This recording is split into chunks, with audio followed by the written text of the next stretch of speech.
বিয়েবাড়ি থেকে বাড়ি ফেরার পথে দুষ্কৃতীদের হামলায় গুরুতর জখম এক যুবক। মঙ্গলবার গভীর রাতে ঘটনাটি ঘটেছে নকশালবাড়ির টুকুরিয়া মোড়ে।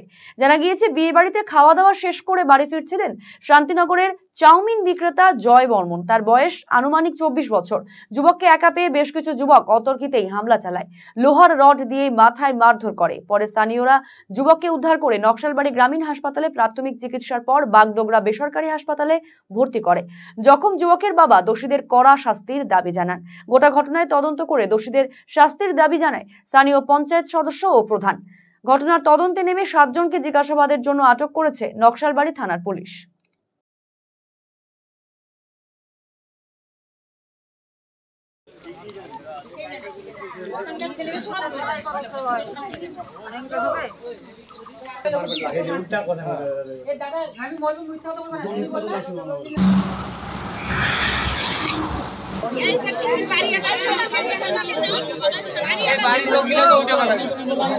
গতকাল রাতে আমার এরিয়ার ভাই জয় বর্মন নাম, পিতা রমানাথ বর্মন, উনি গিয়েছিল টুকরিয়া বাগান এলাকায় কার্তিকলাল নাগাশিয়ার বাড়িতে।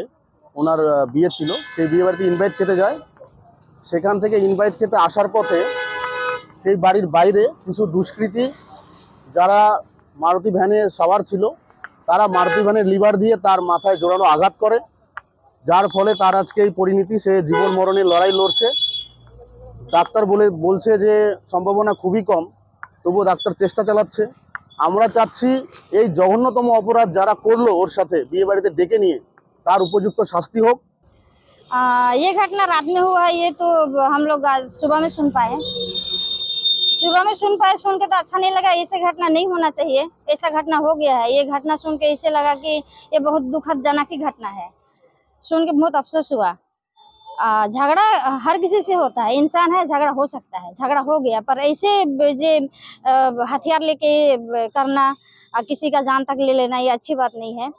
ये हम लोग का एरिया का बात है, तो हम लोग सबको मिल के रहते हैं समाज में, तो ऐसे नहीं होना चाहिए था। ऐसे हो गया है तो प्रशासन से यही रिक्वेस्ट है कि प्रशासन ये जो घटना घटी है, इसमें जो दोषी है वो सबको जल्द से जल्द पकड़े, और जो भी प्रशासन के तौर से जो इसका जो प्रोसेस है वो जल्दी से जल्दी कार्रवाई शुरू करें।